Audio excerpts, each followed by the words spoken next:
Ladies and gentlemen, welcome to another episode of Jordan Reviews It. Welcome back, welcome back, welcome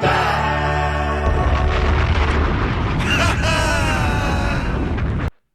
Lead us not into temptation, but deliver us.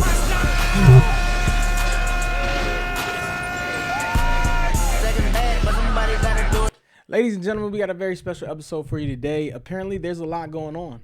There's a lot going on in the aftermath of Kendrick Lamar dropping his recent album, GNX. Drake has officially embraced his Jewish side and is suing UMG, who in turn UMG is directing him to sue Mr. Duckworth, or i.e. Kendrick Lamar. We're going to dive deep into this. But before we do, ladies and gentlemen, this is a very special episode because, number one, I enjoy podcasting. And number two, it's very interesting that this all comes my way because I am here to give you a breakdown of this Kendrick Lamar, specifically, I'm here to give you a breakdown of this Drake lawsuit as a cybersecurity professional. Ladies and gentlemen, in case you didn't know, yes, I am a cybersecurity professional, CISA, CISM, Sec Plus, etc. certified. I also have my master's degree in cybersecurity from the University of Maryland, Baltimore County, upon which my area of concentration was law and policy, along with writing a thesis on the advancement of bot technology post the COVID era and the effects it has on the consumer market. So, ladies and gentlemen, this is the topic that is perfect for me. All right, ladies and gentlemen, let's dive deep into it. What I want to do first and foremost is bring up for you all the actual document or the petition that was filed by Drake or his LLC. Particularly, I have some highlights here, and this is going to be a 3-part video, ladies and gentlemen, where essentially I'm going to explain to you all what's going on. And then we're going to dive deep into a little bit of technical cybersecurity information. Not too deep. I'll speak very layman's in that regard. And then, quite honestly, I'm going to turn into Jordan Reviews It, take my hat off, and just speak as a regular human being and fan of hip hop and rap in general. And I think that's what we're all really waiting for. But ladies and gentlemen, again, there's been no official lawsuit filed. This is simply just like a petition of hearing, letting you know that a person is filing a complaint that they want to move forward with. And so when we jump into the nature of the dispute, again, it goes on to give a lot of background information to start off. But what essentially Frozen Moment LLC, which is Drake's LLC, and his lawyers are basically filing a suit against UMG, stating that they sometime October of this year opened up this slogan of streaming 2.0, which they say in a way is somewhat of a deceptive practice. They're saying that they are basically, in terms of, in a nutshell, ladies and gentlemen, they're saying that UMG used third-party individuals to use bot technology to inflate the streams of a popular record so that they can maximize their pockets. All right. And they're saying that they also leveraged the tactic of payola for radio streams as well as other streaming services as well. Right. And then they're also stating that UMG specifically licensed the track Not Like Us to Spotify 30% lower than other tracks. And then UMG directly or through Interscope, they're saying that they also conspired and paid third party to use bots again to popularize the track. All right. Again, just further evidence here, as I mentioned, using tactics of payola to leverage Apple Music. So that's it in a nutshell, right? They said that they were using pay-to-play schemes, using bots, and essentially payola, right? And as a result of these, and then it goes on to look at some of um, or it goes on to cite evidence of how popular the track was upon its release. But in conclusion to all of this, what they're essentially stating is that what they're specifically stating is that the use of these tactics in promoting that particular song caused Drake to suffer economic harm as a result of Universal Music Group's scheme. And so what in the other exhibits within the document or within the overall filing, Drake is requesting that they provide proof and documentation of their licensing and their agreements and show proof that this is something that they essentially didn't do.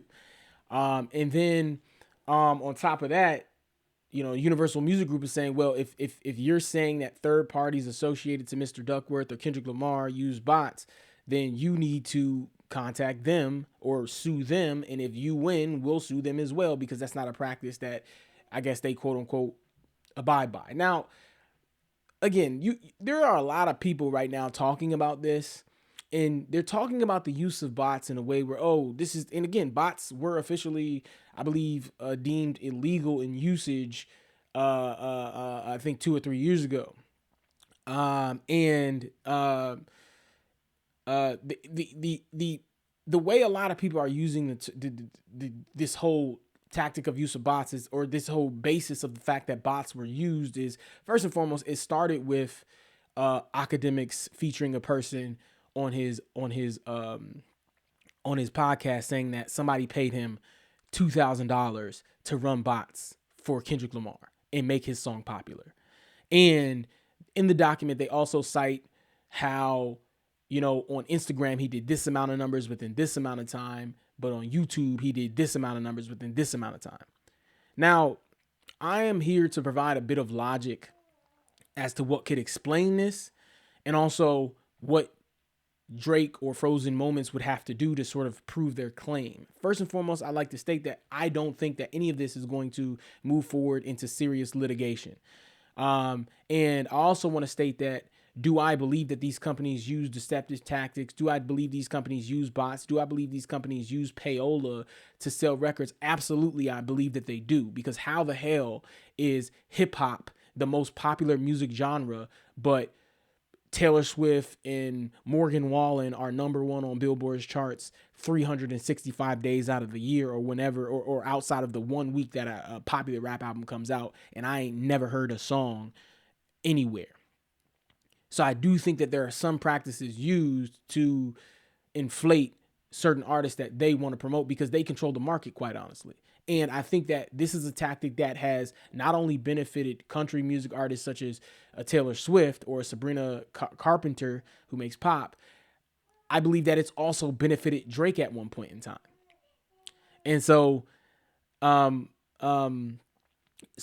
just think that it's a general tactic that these industries do, because they control the market, right? They have these direct partnerships, right? And I think the larger issue here is in being an artist, if you distribute a song or a track or things like that, you don't make it to the browser page. You don't make it to the main page, because you don't have that publishing. You don't have that specific licensing that music label would have, right? And so it's really the real issue to me in all of this, and what this is revealing of is the disparity in free music, right? The disparity in the free market for everyone.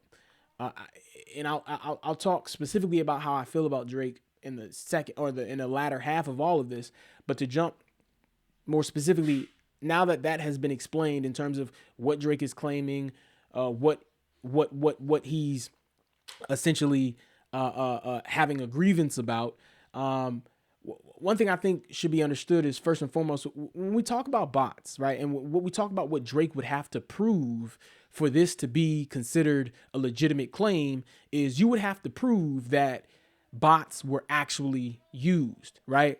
And first and foremost, the first reason that I feel like this isn't something that's going to be able to be proved is because what people need to realize about the use of bots is that it uses legitimate IPs to perform a human-like function via the application layer of a quote unquote computer function, which means if you use your mouse to go click on something, right, a bot basically can be programmed or automated to perform that human-like function on the internet.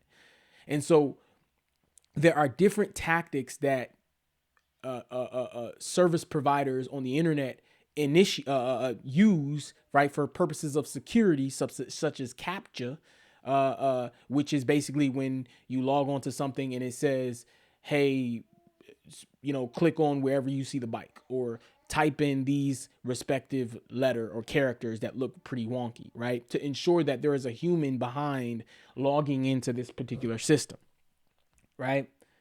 So that is what is what is used to along with other security tactics. Hold on one second, ladies and gentlemen. I have to join a draw for some shoes. There we go. We're in. Certified. Cool beans. Wish me luck, ladies and gentlemen. Hope I win these shoes. I probably won't though, right? We taking L's on sneakers all year long. But anyway, ladies and gentlemen, back to it. So again, different service providers or websites or applications, they use certain cybersecurity or security measures to ensure that they have real users, real human people playing these songs, right? And so one thing that it needs to be pointed out first and foremost is their direct lawsuit is or their direct point of emphasis in their lawsuit is UMG's relationship to Spotify. Correct me if I'm wrong, but on Spotify, if you're not a logged in paid user, you can't even specifically select the song that you want to play. It just allows you to shuffle on an artist.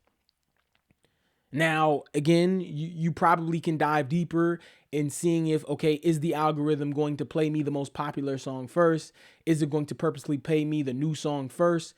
Which you can get on your Spotify unpaid account right now and hit shuffle 3 times, and you 9 times out of 10 aren't going to get the newest song. Even if you click Kendrick Lamar right now, you probably won't get his newest song. So it's they could claim that it is completely randomized, right? So that's another facet of how it makes it difficult for you to prove that bots were actually used. Another standpoint of how it'll be difficult for you to prove that bots were actually used is because what is the human function that an individual performs to play this song, right? There is no method of, in my opinion, where you can specifically pinpoint anomaly and such, right? Maybe you can look at the amount of clicks that clicked on a video once and refreshed immediately, or didn't listen to the song over 10 seconds. Maybe that can be something that you could use to identify this is probably an anomaly that can lead to the fact that, or some evidence that bots were used, right? But again, it's very hard to, when we're talking about clicking on a YouTube video or clicking on a song, to delineate between what is a human function, especially when you were taken straight to YouTube, where all you're going to be asked to do is play an ad, right?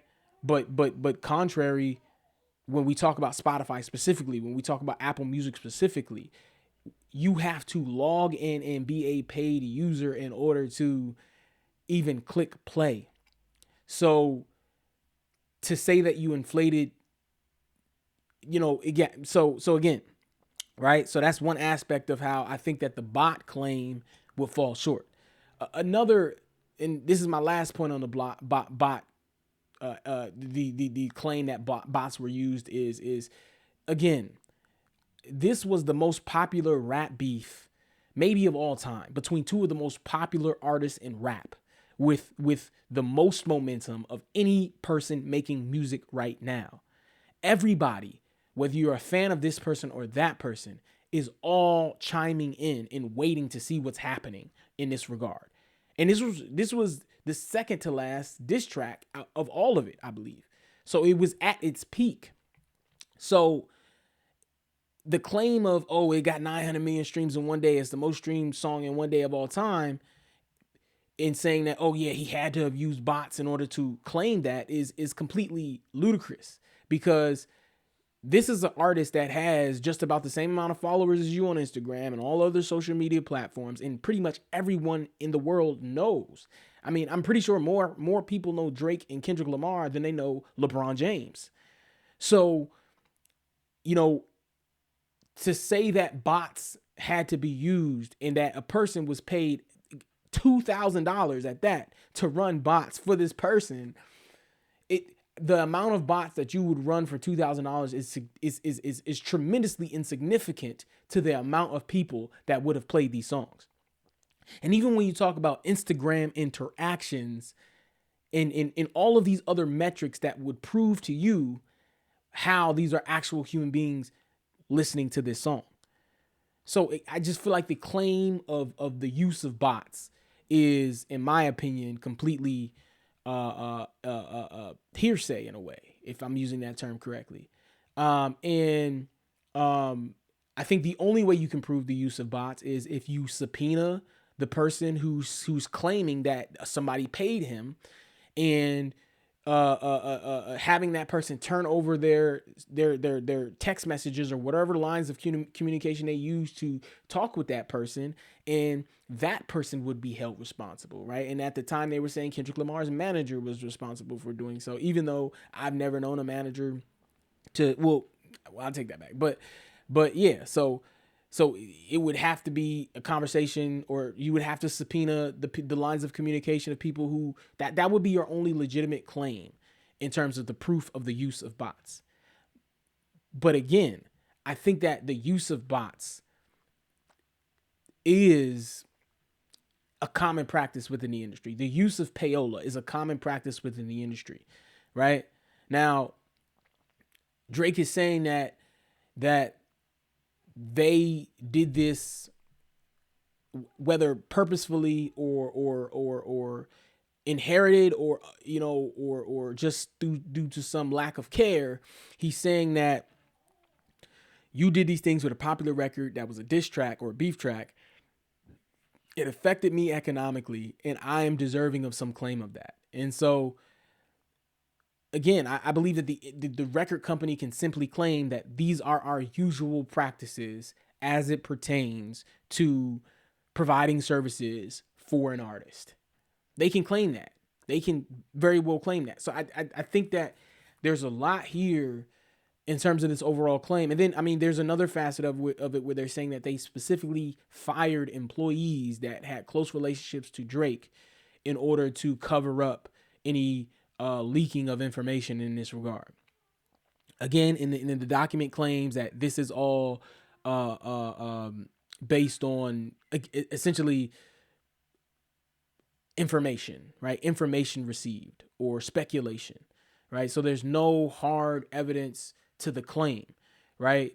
And so I believe that as it relates to the legal aspect, as it relates to the technological aspect of things, that's my point, right? That's my point. My point is made in that regard. I just feel like the only way you prove bots is by subpoenaing the individual who said that someone was paid him to do it, and also subpoenaing the person who they had the direct communication with.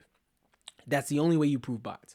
I don't believe any form of online metrics will allow you to prove that, because, again, we're talking about two of the most popular artists of all time in the most popular situation of their career.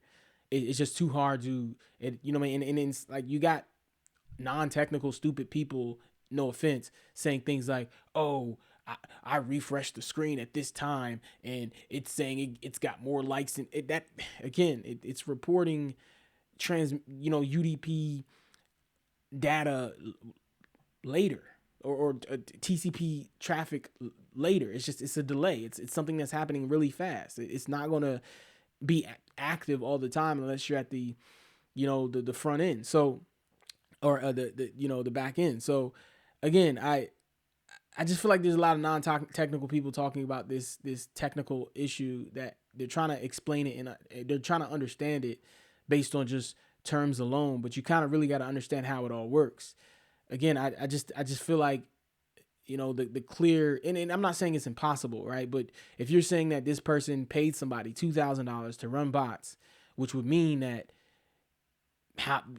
let's say you ran 10,000 bots. Well, that's 10,000 accounts on Spotify for $10, right? That's more money than what you paid them to do that, right? If you would have seen an uptick to the same degree or somewhat uniformly also with his plays in general, which at the time I can quite frankly remember Drake fans stating that, oh yeah, that might be a popular song, but Drake's still the #1 artist on Spotify, right? So again, I just feel like the bot claim is very loose, and I don't think it'll be proven, and I don't think that the source that academics included on this podcast is legitimate, because if it was, Drake would have paid you enough money to make it known, right? And this wouldn't be a petition. This would be a very strong case for a lawsuit, right? And so Drake is basically saying that you all basically doing your normal practices provided me economic distraughtness because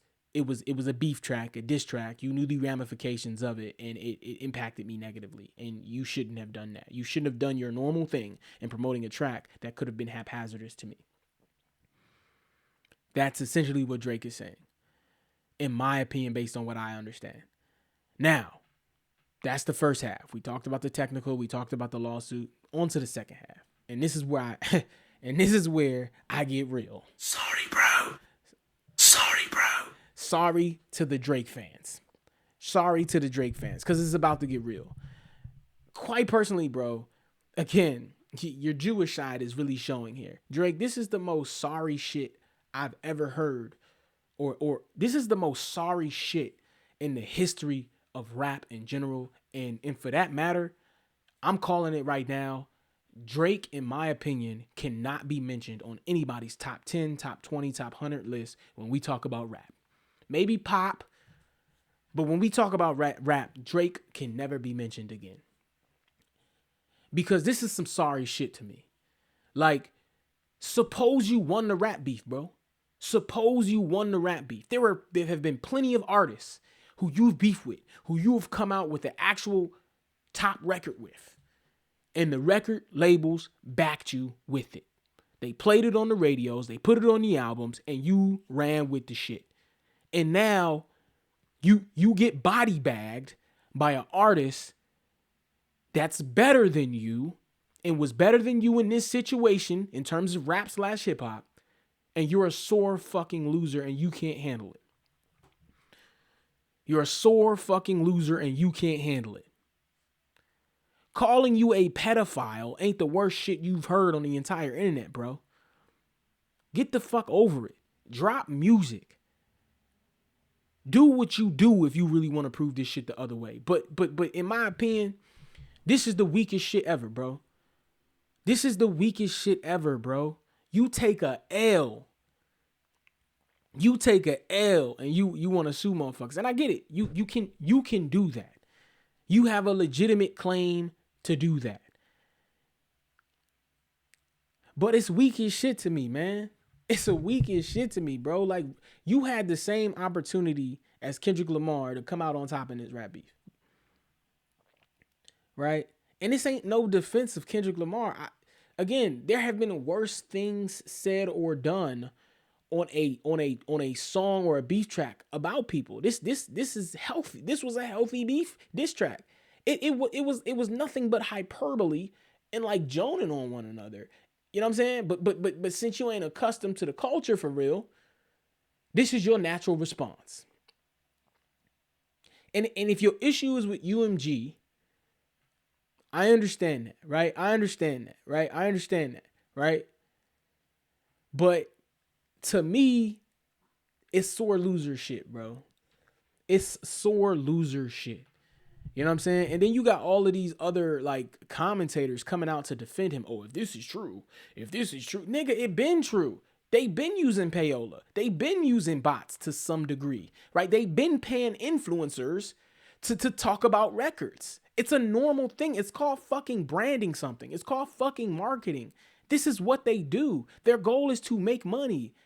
They not choosing size. They just choosing green. And if this person dropped a record that is popular and all of these people are reacting to it strongly, what the fuck you want an amoral business to do? Say, oh no, we paid this guy $600 million to drop 10 fucking albums and we're not going to deface his name? No, nigga, you gonna get your $600 million off the muscle. You gonna drop them albums and get your $600 million. Meanwhile, we got this motherfucker over here who just dropped the biggest record of the year. And we gonna make all of this money. We live in a capitalistic society, bro. This is how this shit works. And y'all coming to the defense talking, oh, if this is true, this is gonna be messed. This is gonna be the biggest scandal of all time. Nigga, what? Again, my whole point in all is the bot shit is not real, bro. Like I don't believe it. I can't believe it because it's just like it's the biggest rap moment ever between the biggest rap artists ever. Or artists in general ever. In a streaming era.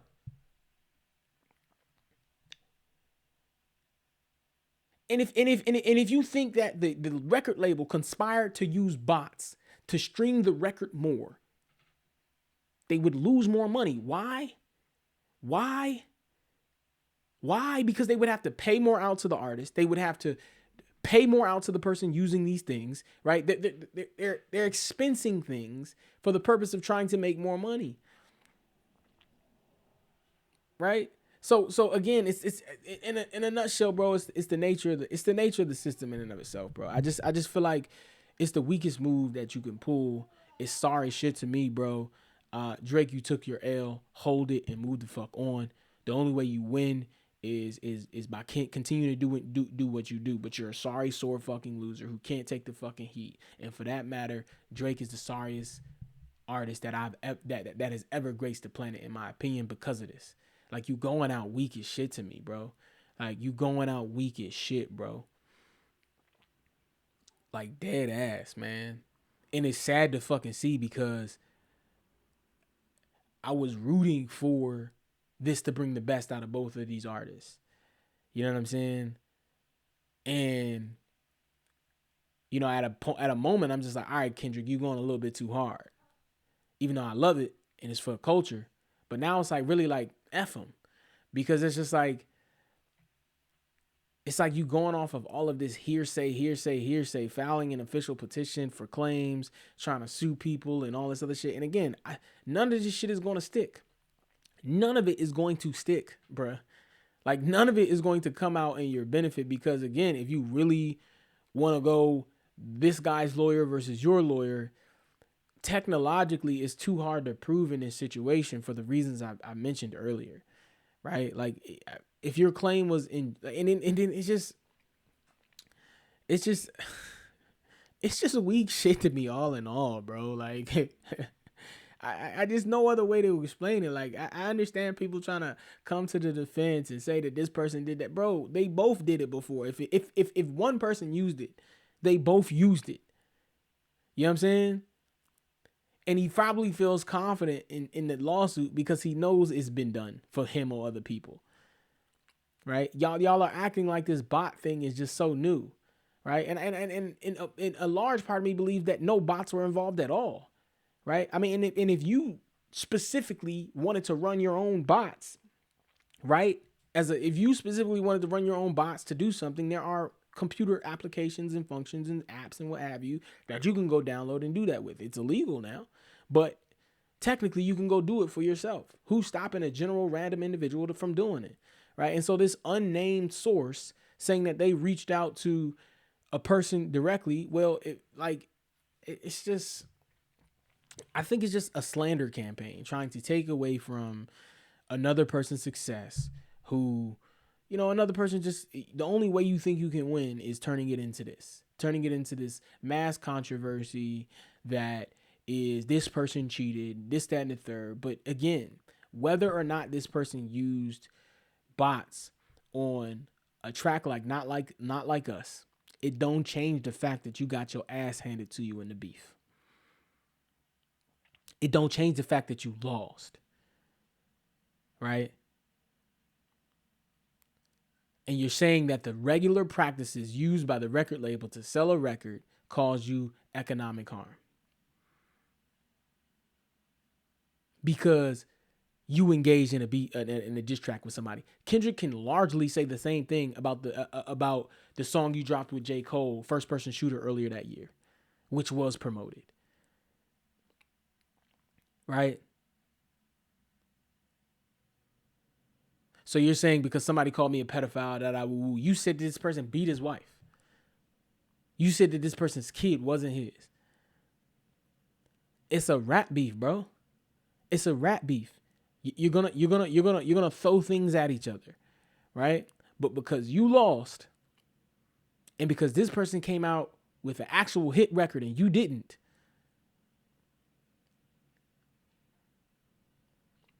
you're a sore loser. You lost, and this shit is sad, and you're going out weak. And quite frankly, I'm gonna be real with you. We all know what the next Drake record is gonna sound like. We all know what the next Drake record is going to sound like. And I think I'm good on ever listening to a Drake song again. Because after this, it's just weak shit to me, bro. It's just weak shit to me. Like, it's just like, it's just weak, man. I don't really have much else to say. Like, you took an L, bro. You took an L. And now you trying to come up. You know what I'm saying? Like, it's just another indication for me that Drake really ain't about the culture. Drake really ain't for the culture. He really not like us. Ladies and gentlemen, I'm out. Peace.